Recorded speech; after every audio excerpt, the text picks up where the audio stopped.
Muito bem, gente, muito bem. Agora 15 horas e 34 minutos. Chegou aquele momento do nosso bate-papo, né? Todos os dias a gente trazendo um tema aqui diferente. E hoje eu estou recebendo aqui o doutor Alexandre Damasceno. Primeiro, é uma honra recebê-lo aqui. Obrigado por estar aqui dividindo aí seu tempo com a gente, doutor. Adriano, muito obrigado pelo convite. Muito boa tarde para você, boa tarde para todos os ouvintes aqui da Capela FM. É um grande prazer contribuir com algumas respostas de um conhecimento tão amplo que é o conhecimento jurídico, e as pessoas precisam tanto dessa informação e muitas vezes é inacessível. Então eu espero contribuir muito com vocês hoje aqui. O assunto, e desde já, né, eu estava conversando aqui com o doutor, a gente falou, olha, como é bom a gente falar com o advogado, porque todo mundo tem alguma pergunta para fazer para um advogado, quem não tem, né? Todo mundo tem. Certamente vão mandar perguntas aqui, vão falar, pergunta tal coisa para o advogado. Então, de antemão, eu já quero deixar aqui o convite para outras vezes voltar para falar sobre outros temas, principalmente direito do consumidor, né, que tem muita demanda. Então, eu já fiz o convite. No final do programa aqui, a gente vai ver se ele vai aceitar ou se ele vai pedir para pensar um pouco. Mas hoje o assunto é endividamento, né? Essa questão endividamento. Começar perguntando aí quais os principais fatores, doutor, que tem levado aí as empresas brasileiras a esse super endividamento aí nesses últimos anos? Nós tivemos um problema muito grande durante a pandemia, que muitas empresas não puderam trabalhar até para proteger as pessoas e as famílias, né? E isso acabou atrasando um pouco o desenvolvimento econômico. O governo federal ele acabou liberando à época algumas linhas de créditos mais conhecidas aí são o Pronamp e o FAMP. E essas linhas de crédito à época elas pareciam ser bem interessantes porque tinham um pagamento a longo prazo e o valor de indexador de juros, que seria a taxa Selic, era atrativo à época. Ocorre que quando foi reaberto o mercado, houve um consumo represado muito grande que não se esperava que aconteceria. E isso acabou elevando a taxa Selic de forma muito abrupta e muito alta. Então, a gente saiu de uma taxa Selic aí em 2020 por volta de 3% para 13,25% hoje para segurar a inflação. E isso acabou onerando demais esses contratos de Pronamp, por exemplo. Então, esse é um dos fatores que acabou endividando mais essas empresas. Hoje, o crédito no Brasil está muito caro e o crédito que se esperava que seria barato, que é o Pronamp, ele se tornou caro também por conta dessa elevação da taxa básica de juros, que é a Selic. E como que o empresário, como que ele pode identificar ali se a empresa está pagando juros abusivos aí nos contratos bancários? Infelizmente, um ótimo negócio no Brasil é ser banqueiro, porque você cobra muito e paga pouco, né? Você pode olhar aí os números dos bancos anualmente, é impressionante a quantidade de lucro que essas empresas têm. E nós temos notado nas pessoas que nós atendemos, nós recebemos pessoas do Brasil inteiro, que as taxas estão mal indexadas. Então, você contrata uma taxa de juros ali num capital de giro, por exemplo, ou no empréstimo pessoal para pessoa física, na faixa de 1,69% ou 2%. Quando você vai fazer o cálculo contábil, a taxa real é de mais de 2,5% a 3%.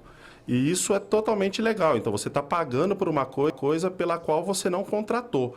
Além disso, é vendido de forma casada alguns contratos que são ilegais, como, por exemplo, os de seguro.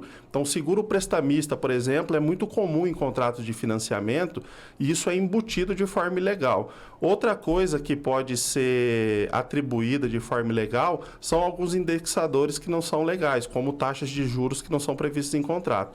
Então, é importante fazer uma perícia contábil nesses contratos para verificar o que foi pago a mais e pedir a repetição de indébito, ou seja, a devolução do valor que foi pago incorretamente. Doutor, mas e quando a empresa percebe ali que está sendo vítima dessas cláusulas abusivas ali, quais são os direitos aí que a empresa tem? A primeira coisa que ela deve fazer é procurar um advogado especialista em direito bancário. Essa é a principal dica que eu posso dar, porque batendo o olho no contrato a gente já consegue verificar onde está o problema. A partir do momento que a gente já verifica nessa primeira análise contratual que existe a hipótese de um juros abusivo, o próximo passo é fazer uma perícia contábil. Então, a gente vai colocar isso na mão do contador e, tecnicamente, por meio de números, ele vai me mostrar onde está errado. Já de posse desse laudo pericial, aí sim a gente ajuiza a ação, tem que ser por meio de uma ação judicial, para requerer o que é devido. Então, no caso das ações de revisão bancária, o que nós requeremos? A redução dos juros abusivos e a repetição do valor que foi pago a maior. Então, você tem um contrato, por exemplo, de 100 mil, você pagou 150 mil, esses 50 mil a mais que não deveriam ser pagos, ele vai voltar para o seu bolso com juros e correção monetária. Então, isso é uma coisa que nós temos obtido aí por meio das ações judiciais, das revisões dos contratos bancários.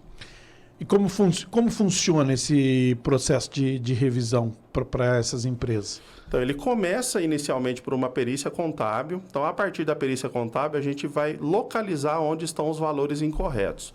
Vou trazer um exemplo que eu tenho aqui no meu escritório de uma funcionária pública que ganha pouco mais de 5 mil reais, ela está mais de 300 mil reais devedora. E verificando o extrato bancário dela, foram feitos diversos contratos de empréstimo para pagar os anteriores.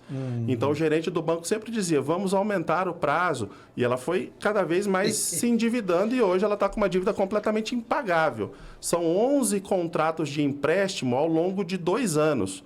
Então, em 24 meses, ela fez 11 empréstimos.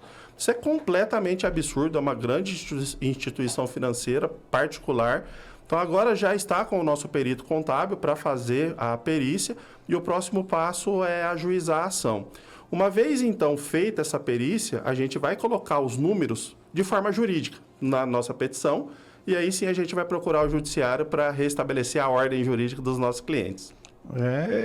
Eu queria saber disso o tempo que eu trabalhei como servidor público, que o banco falava, não, aumenta o limite para você pagar o anterior.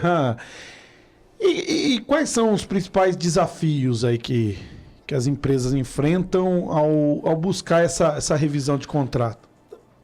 A maioria das empresas não tem o costume de procurar um advogado. No Brasil, não se há cultura de buscar um advogado. E qual que é o primeiro passo que eles acabam tomando? Eles procuram o gerente do banco e falam, olha, não consigo pagar, preciso de uma ajuda. E o que o gerente do banco vai fazer? Olha, eu vou reduzir o valor da sua parcela de 5 para 2 mil. Só que no saldo devedor final é incrementado 30%, 40%, 50%, 60% a mais na dívida. Então, tem muitos casos que acabam chegando na minha mão que a dívida original era de 100 mil, diminuiu-se o valor da parcela, mas a dívida final se tornou 300 mil. Então, você paga muito mais pelo mesmo dinheiro que foi tomado em empréstimo e isso acaba sendo um problema.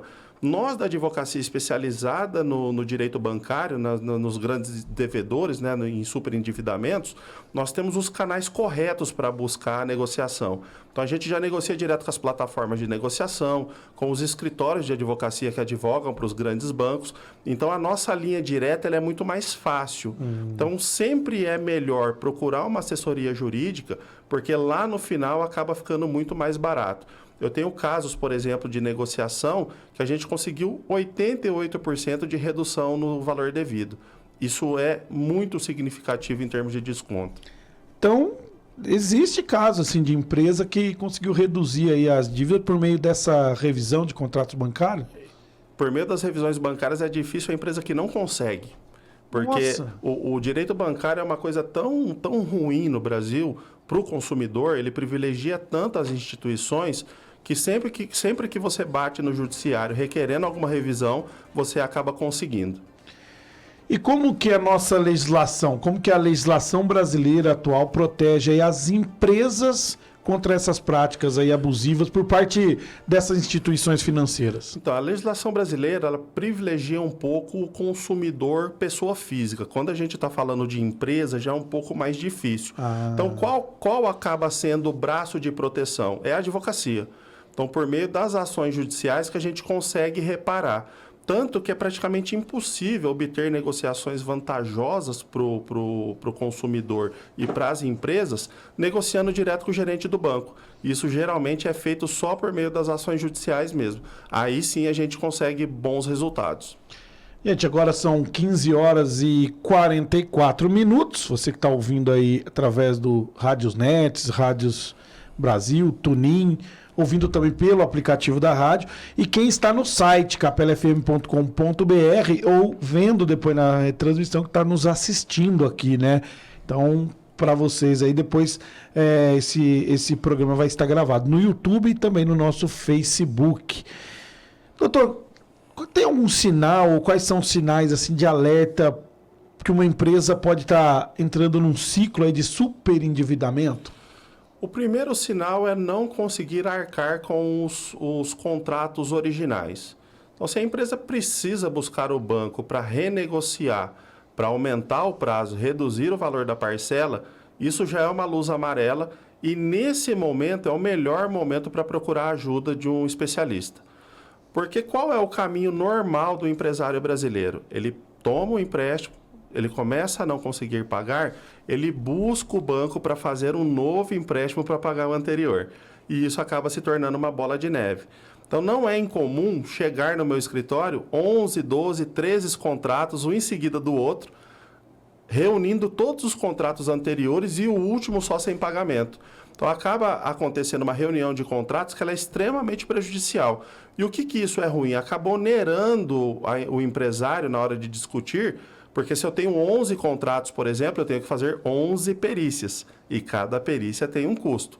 Então, o ideal, começou a notar que há uma dificuldade para pagar já o primeiro financiamento, já procura ajuda nesse momento, porque é mais fácil ter uma orientação logo no começo do problema, de quando o problema já está totalmente instalado e tem aí uma série de contratos para serem revisados. E qual o papel as consultorias jurídicas aí, né, dos advogados especialistas nesse segmento, qual o papel que eles desempenham aí nessa assistência para renegociar a dívida? O primeiro e mais importante é a orientação. Então, aparece muito empresário no meu escritório buscando orientação e a gente faz uma primeira reunião de orientação sem custo nenhum, justamente para que o empresário tenha condições de tomar boas decisões. Então, o primeiro papel que a gente pode fazer em favor do empresariado é essa orientação. Se a orientação não for o suficiente e o problema já estiver instalado, é ter um olhar clínico aí nesses contratos para identificar já o problema de cara e já começar a tomar algumas medidas, porque no caso do direito bancário, não é apenas a ação judicial que é a resolução. Uma série de decisões precisam ser tomadas até para proteger o empresário. Porque o que acaba acontecendo? O faturamento cai na conta, isso é descontado diretamente da conta, o empresário passa a não pagar os impostos, os funcionários, para pagar juros de banco. Então, a gente já começa a montar uma estratégia a partir dessa primeira orientação para proteger o caixa do empresário, para que aí sim ele consiga discutir judicialmente esses contratos bancários. Então, é extremamente importante o papel das assessorias nesse caso. Eu queria que o senhor falasse as melhores práticas aí que as empresas podem adotar aí para evitar cair, inclusive, em armadilhas de juros abusivos e também essas cláusulas contratuais. E tem algumas dicas aí?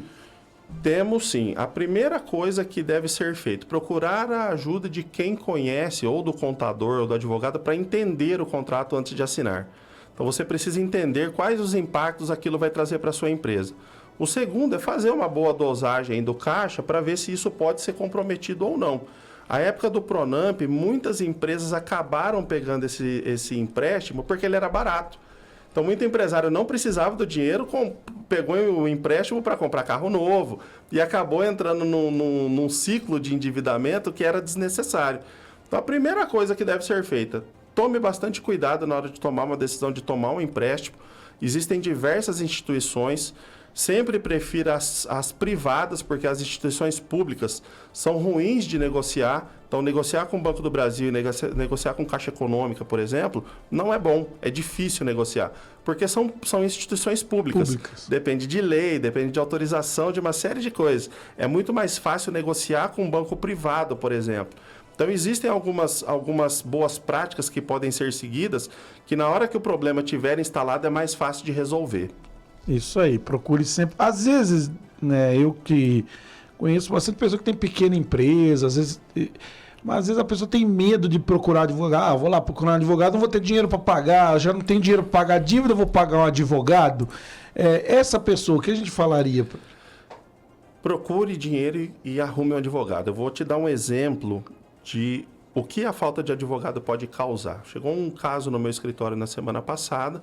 O cliente tinha uma empresa, estava em dificuldade. Para reduzir custo, ele procurou o contador para buscar uma orientação. E o contador falou, vamos encerrar a sua empresa, porque você não tem mais custo de contador, pagar imposto. Todas as dívidas foram diretamente para o CPF desse cliente.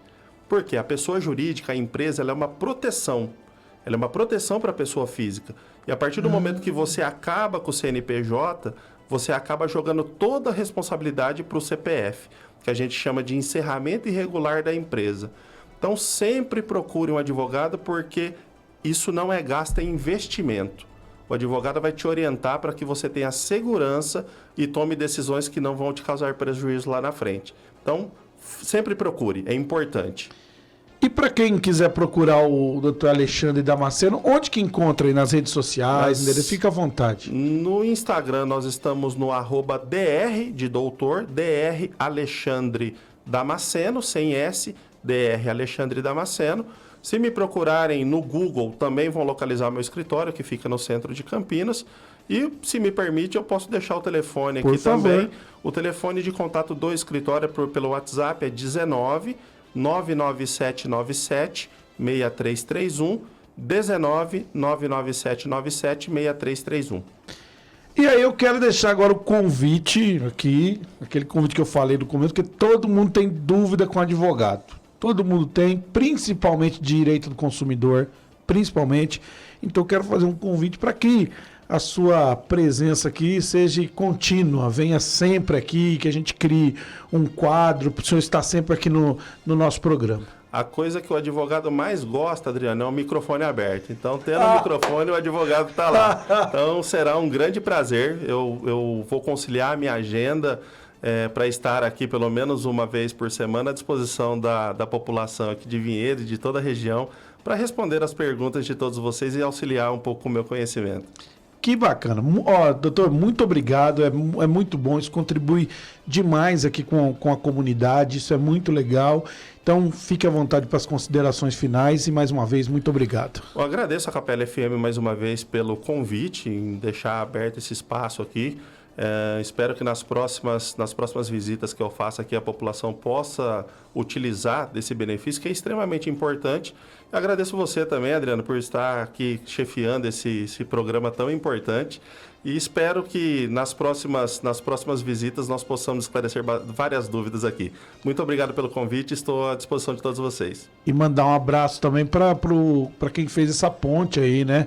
Grande Wilson Roberto fez essa ponte entre a gente aí. E é o que eu sempre falo, né? Mais pontes e menos muros. E o Wilson fazendo essa ponte legal aí. Exatamente. O Wilson é um grande amigo. Conversei com ele não tem muito tempo. Falei, Wilson, se precisar, eu estarei lá. Então, é um prazer enorme ter recebido esse convite de vocês aqui por meio dele para estar aqui na Capela FM. Legal, gente. Falei aqui com o Dr. Alexandre Damasceno, que vai voltar mais vezes aqui. Você está na Capela FM, quero